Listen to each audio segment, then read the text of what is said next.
நம்மளுடைய அவனியாபுரம் ஜல்லிக்கட்டு இந்த வருஷத்துல இருந்து ஜல்லிக்கட்டு நீங்க போன வருஷம் எல்லாம் பார்த்திருப்போம். பார்த்தா ஒரு அமைச்சர் மேலே ஏறி உட்கார்ந்துருப்பார். அவருடைய சொந்தங்கள், அவருடைய பந்தங்கள், அவருடைய நிர்வாகிகள் எல்லாம் இருப்பாங்க. அவங்கதான் நின்று ஏதோ ஜல்லிக்கட்டே கண்டுபிடிச்ச மாதிரி இருப்பாங்க. இனிமேல் அப்படிதான் இருக்காது. பொதுமக்கள் நீங்க தான் மேல இருப்பீங்க, நாங்கெல்லாம் கீழே இருப்போம். இதை நான் பிரச்சாரத்தப்பயே சொன்னோம். முதலாவதா இனிமேல் எந்த ஜல்லிக்கட்டுலையும் இந்த அமைச்சர்கள் மேலே ஏறி நிற்கிறது, அவங்கதான் குடும்பத்தினர் மேலே ஏறி நின்றுக்கிறது, அந்த பகுதி மக்கள் உள்ளே வர முடியாம வெளியே நின்று எட்டி பார்க்கறதுலாம் இருக்காது. முதல் முக்கியத்துவம் இங்க இருக்கிற பெரியவர்கள், நீங்களே ஒரு கமிட்டி ஃபார்ம் பண்ணி சொல்லுங்க. நீங்க தான் மேல இருந்து துவங்கி வைக்கிறதுன்னு அரசுல இருந்து கலெக்டர் எல்லாம் துவங்கி வைக்கட்டும். மேல இருந்து பாக்குறது நீங்க தான். நாங்க ஓரமா நின்று எப்படி உங்களுக்கான வேலைகளை மட்டுமே செய்ய இருக்குமோ அதே மாதிரி வேலையை மட்டும் செஞ்சுட்டு இதே மாதிரிதான் எல்லா ஜல்லிக்கட்டும் நடக்க போதும். எங்கேயுமே மேல நின்று நாங்கள் ஏதோ இந்த அமைச்சர்கள் போன வருஷம் நாங்க எல்லாம் பார்ப்போம் டிவியில எல்லாம் எப்படி இருப்பாங்கன்னு. அந்த பகுதியில் அவனியாபுரம் ஜல்லிக்கட்டா அவனியாபுரம் மக்களே உள்ள இருக்க மாட்டாங்க, யாரோ நடத்திட்டு இருப்பாங்க.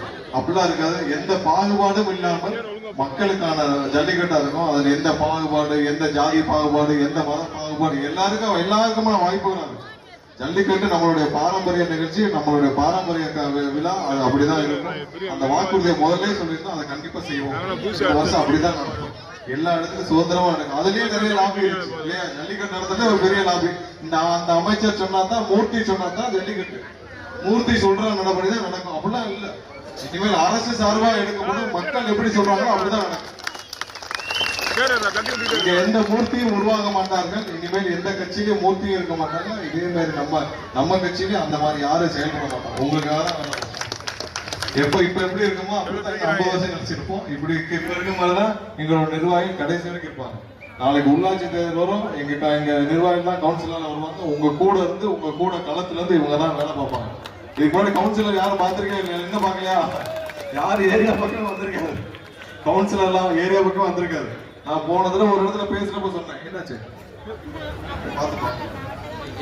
போன தடவை பேசுறப்ப சொன்னேன், கவுன்சிலர்ல 20 கோடி 30 கோடி கொள்ளையடிச்சாங்க. உடனே பயங்கர கோபமா எங்களை பார்த்து கொள்ளையடிச்சேன்னு சொல்லமா? உண்மையை தானே சொன்னேன்.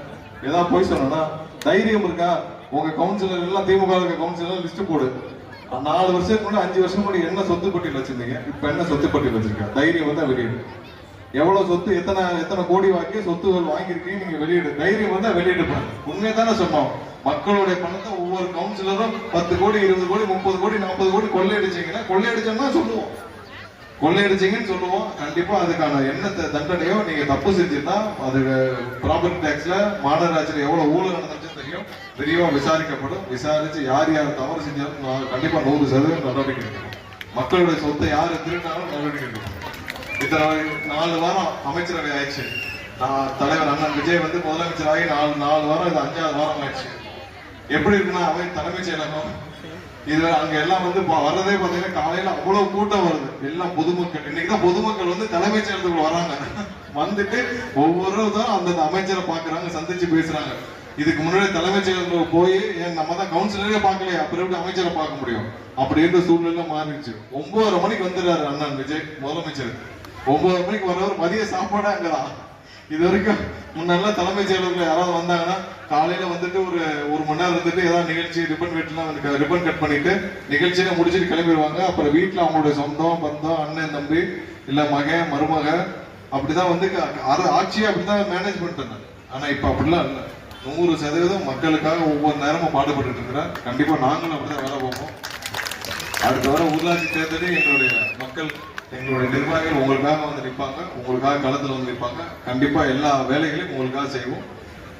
மீண்டும் நீங்க எல்லாம் வாக்களிச்ச உங்க அனைவருக்கும் என்னுடைய நன்றியை தெரிவிச்சுக்கிறேன். செய்ய வேண்டிய வேலைகள் நிறைய இருக்கு.